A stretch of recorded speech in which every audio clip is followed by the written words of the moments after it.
Gaano ka kadalas magtiwala sa isang tao? Madalas ka bang magtiwala sa mga taong bago mong kakilala o sa mas dati mo nang kakilala? Sa ating ang kwento ngayon, ang mga biktima ay tila nga nagtiwala sa kanilang mga kakilala o kasama sa buhay. Tunghayan nga natin kung paano ang pagtitiwala ay nawasak ang mga pangarap ng ilan sa ating mga biktima at ang kanilang mga buhay ay mabilis na nagtapos. Labis nga ang paghihinagpis ng magkakapatid na De Los Trinos na pao mga OFW. Ang kanilang mga magulang kasi ay nawawala.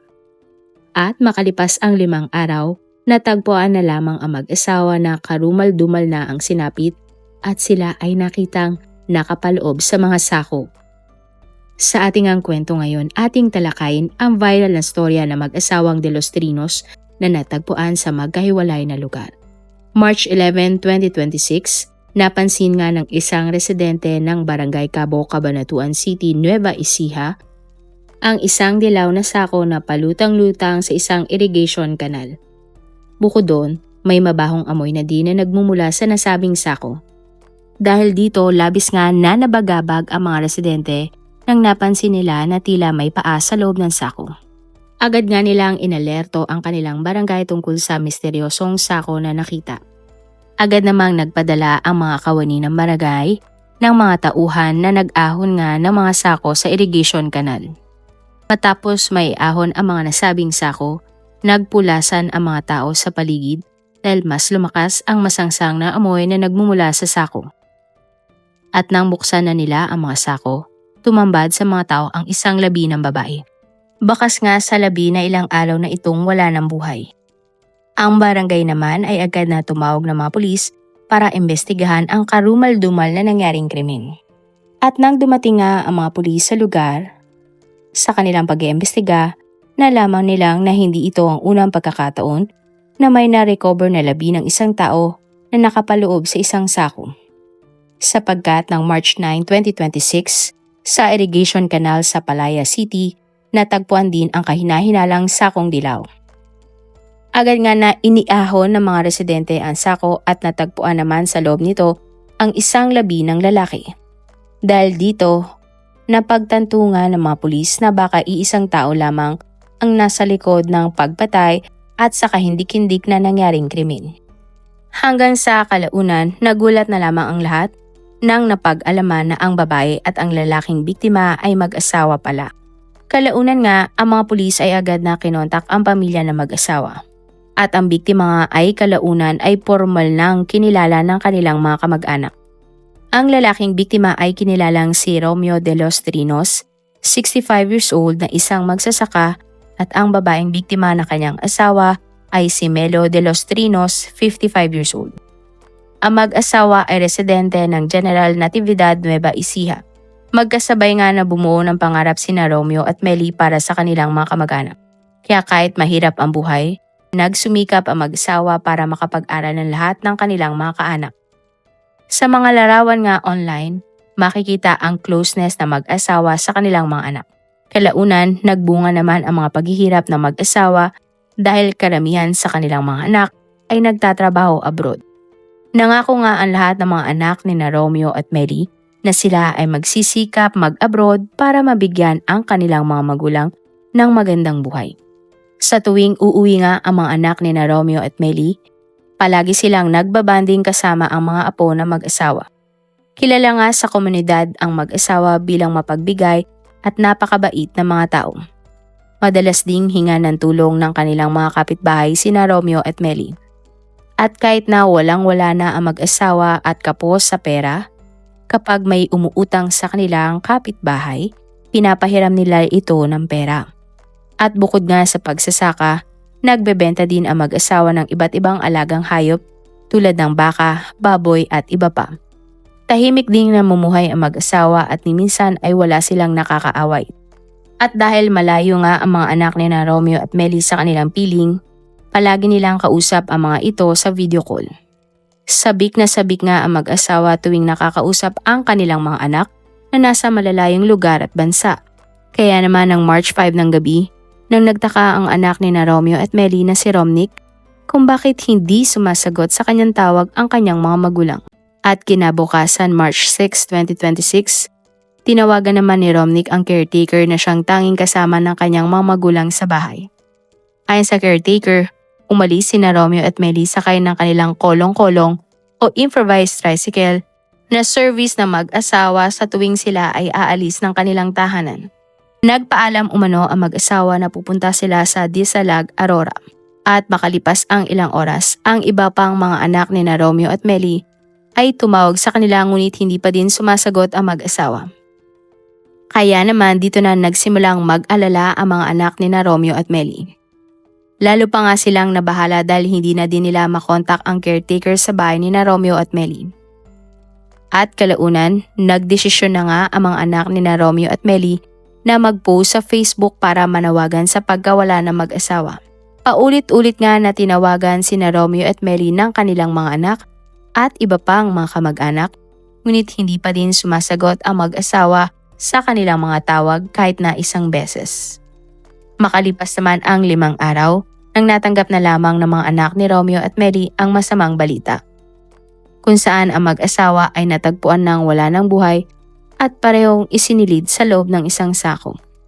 March 11, 2026 naman nang natagpuan ang kolong-kolong sa isang bahagi ng irrigation papuntang Barangay Platero, General Mamerto, Natividad. Kataka-taka naman na nawawala ang plate number at side mirror nito. Labis nga ang pighati ang naramdaman ng magkakapatid para sa karumal-dumal na sinapit ng kanilang mga magulang. Halos hindi na di makapagtrabaho ang magkakapatid dahil sa labis na lungkot. Hindi naman maintindihan ng magkakapatid na De Los Trinos kung bakit tatargetin ang kanilang mga magulang na kilala sa kanilang lugar bilang mababait na tao. Hustisya naman para kina Romeo at Melly ang tanging gusto ng kanilang mga kaanak at iba pang taong nagmamahal sa mag-asawa. At ay nga sa investigasyon, nasa malalang yugtunan ng pagkabulok ang labi ng mag-asawang Romeo at Melly. Ito ay isang indikasyon na matagal na silang pinaslang ng mga sospek. At base din sa autopsy report sa labi ng nawawala mag-asawa, si Romeo ay nagtamo ng pinsala sa kanyang ulo. Bukod doon, nagtamo din ang biktima ng 3 mga saksak. Ang asawa naman ni Romeo na si Melly ay binawian ng buhay dahil sa pananakal. At March 13, 2026, nang dumulog nga sa programa ng isang senador ang mga anak na mag-asawa na sina Romeo, Romnick at Janet para humingi ng tulong para sa hustisya sa sinapit ng kanilang mga magulang. Ang 3 nga ay pare-pareho mga overseas Filipino workers. Doble dagok nga para sa magkakapatid ang mga pangyayari dahil hindi sila makauwi sa Pilipinas dulot nga ng giyera sa gitnang silangan. Ay nga kay Romnick, alas 3 ng hapon ng March 5 nang nakausap pa niya ang kanyang mga magulang. Pagbalik nga mula sa trabaho ni Romnick, bandang alas 6 ng gabi, hindi na niya makontak ang kanyang nanay at tatay. At magmula nga noon, hindi na nakausap pa ng mga anak ni na Romeo at Melly ang mga biktima.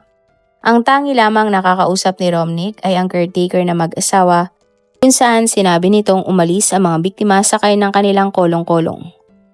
At ay nga kay Janet, isang araw bago ang krimen, may transaksyon ng bentahan ng baka ang kanyang mga magulang. Naniniwala din si Janet na kaya umalis ang kanyang mga magulang ay para sa bagong transaksyon na gagawin ng 2 mga biktima.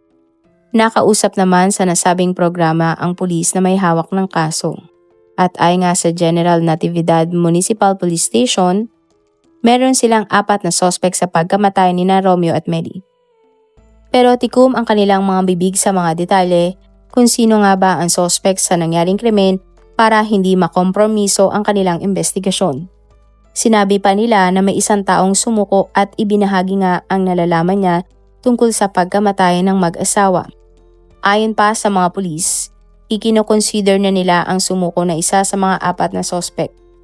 Pero bigo naman ang mga pulis na pangalanan ang sumukong sospek sa nangyaring krimen.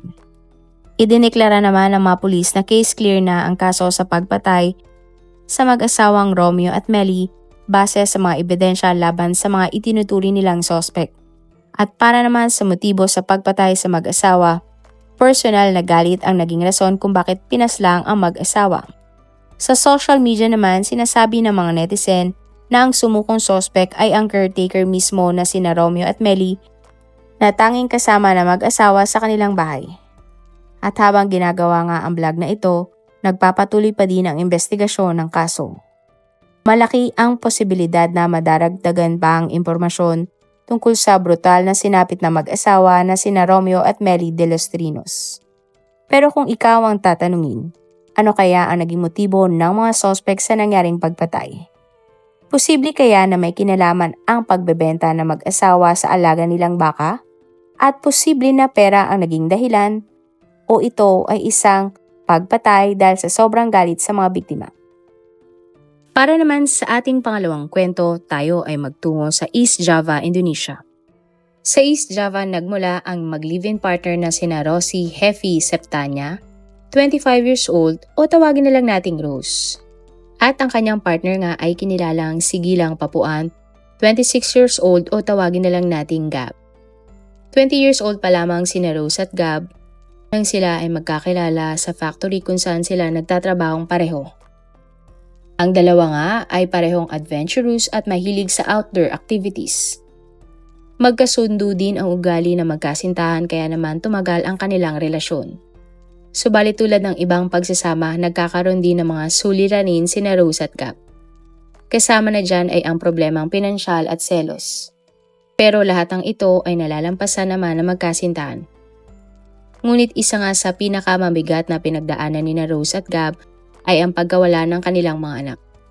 2 buntis noon si Rose nang siya ay mahulog sa hagdan at dahil dito pumanaw ang kanilang anak ni Gab. Sa puntong ito sinisisi nga ni Gab ang kanyang sarili at nangako nga kay Rose na mas aalagaan pa niya ang babae. Dahil dito, taong 2025 na nagsama na sa isang bahay sina Rose at Gab. Mula nga noon mas naging masaya na ang pagsasama ng dalawa. Makalipas naman ang ilang buwan na nagdesisyon ang dalawa na magpakasal. Ngunit isinantabi muna na magkarelasyon ang pagpapakasal dahil kulang pa ang kanilang ipong pera. At para naman madagdagan ang kanilang ipon, nagdesisyon nga ang dalawa na bumili ng motor na kanilang gagamitin para mag-apply sa isang delivery courier company. Sa online, naghanap nga ng second-hand na motorsiklo ang mag-live-in partner. Isa nga sa kanilang natanungan ay ang lalaking si Agong Seto, 25 years old o tawagin na lang nating Albert. Habang magka-chat nga sina Gab at Albert, dito na nalaman ni Gab na kakilala pala niya si Albert dahil magkaklase sila noon sa high school. Dahil dito, naging magaan nga ang loob ni Gab kay Albert at nagtiwala na nga na sa kanya na lamang bibili ng motor. Si Albert nga ay nagba-buy and sell ng mga sirang motor na kanyang ikinukumpuni. Nung una, nagkasundo naman sina Albert at Gab na bibilhin ni Albert ang 2 motor sa halagang 45,000 pesos kada motor. Pero bago ang transaksyon, nanghingi ng 20,000 pesos si Albert kay Gab para siya na daw ang mag-aayos ng papeles ng motor at irerehistro ito sa pangalan ni Gab. Nagtaka naman si Rose at sinabing baka scammer lamang si Albert. Pero sinigurado naman ni Albert sa kanyang kasintahan na hindi man loloko si Albert dahil kaklase niya nga ito ng high school. At March 16, 2025 nang nakipagkita na sina Rose at Gab kay Albert para bayaran nga ang bibili niyang motor. Nagtaka naman si Rose bakit gabi gustong makipagkita ni Albert sa kanya. Git naman ni Gab walang dapat ipag-alala si Rose dahil tiwala nga siya kay Albert. Pero lalong nagduda si Rose dahil sa isang liblib na lugar gustong makipagkita ng nagtitinda ng motor. At pagdating nga na magkasintahan sa sinasabing lugar ni Albert, si Rose ay bahagyang nakaramdam ng kaluwagan nang makita na maliwanag pala ang lugar na pinagmeet upan nila at marami ring tao. Maya-maya pa, ipinakita na nga ni Albert ang 2 motor kina Rose at Gab na kanilang bibilhin. Sinuggest naman ni Rose na kung pwede bang i-test drive nila ang motor at pumayag naman si Albert. Sumakay din noon si Albert sa motor at 3 nga silang nag-drive. Si Albert ang nauna at sinundan naman siya ni Rose at Gab. Hanggang sa isang madilim na parte ng kalye napahinto si Rose at Gab at sinalubong nga sila ng ilang mga lalaki. Sobrang bilis nga ng mga pangyayari at bigla na lamang pinagpupukpok ng mga lalaki si Rose at Gab. Matapos iyon, kinuha nga ni Albert ang bag ni Gab, dala ang pera na pangbili ng motor. At sa tulong nga ng mga nasabing lalaki, hinulog ni Albert si Rose at Gab sa ilog katabi ng isang kalye. Pinaniniwalaan na dahil sa pinsala sa kanilang mga ulo, tuluyan ang binawian ng buhay si Rose at Gab habang sila ay nasa ilog. Malinis nga ang ginawang krimen na ginawa ni Albert dahil walang CCTV sa lugar at walang witness na nakakita sa karumal-dumal na mga pangyayari. Makalipas naman ang ilang araw, nang nakatanggap na lamang ng report ang mga pulis mula sa mga residente malapit sa Suruvaya River tungkol sa mga labi sa ilog. Agad namang nagtungo ang mga pulis at na-recover ang labi ng isang babae at isang lalaki. At gamit nga ang fingerprint identification system ng Indonesia, nakilala ang mga nakitang labi kundi ang mag-live-in partner na sina Rose at Gab. Ayon nga sa isang residente, naalala niya ilang gabi na ang nakakalipas. May narinig siyang malakas ng ingay ng tubig na tila may nahulog sa ilog na mabigat na bagay. At sa pagkalat nga ng balita tungkol sa labi na natagpuan sa ilog, isang lalaki ang lumapit sa mga pulis at sinabing kilala niya ang responsable sa pagkamatay na mag-live-in partner na Rose at Gab. At ayon nga sa lalaki, na hindi na pinangalanan sa media, kasama siya sa mga nagtapon sa magkasintahan sa ilog dahil sa utos ng lalaking si Albert. Agad namang natunton si Albert sa bahay nito at inaresto siya ng mga pulis. Hindi naman na itinanggi pa ni Albert ang nangyaring krimen at sinabing niloko niya ang dalawa para lamang sa pera. At dahil nga dala-dala na magkasintahan ang pera na pangbabayad sana nila ng motor ng mga oras na iyon. At ito ay tinangka nilang nakawin sa magkasintahan.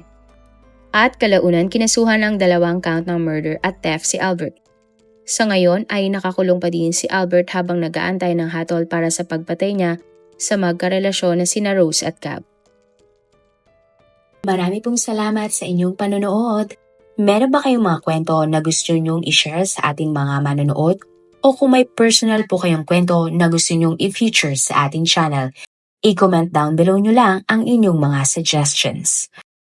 Para naman po sa dagdag kalaman, i-subscribe nyo din po at i-follow ang ating iba pang YouTube channel katulad ng Tagalog Facts and Mysteries by DJ Sean at Manila Boy Wonder Philippines. Marami pong salamat sa pagsuporta nyo sa aming mga channel. God bless everyone!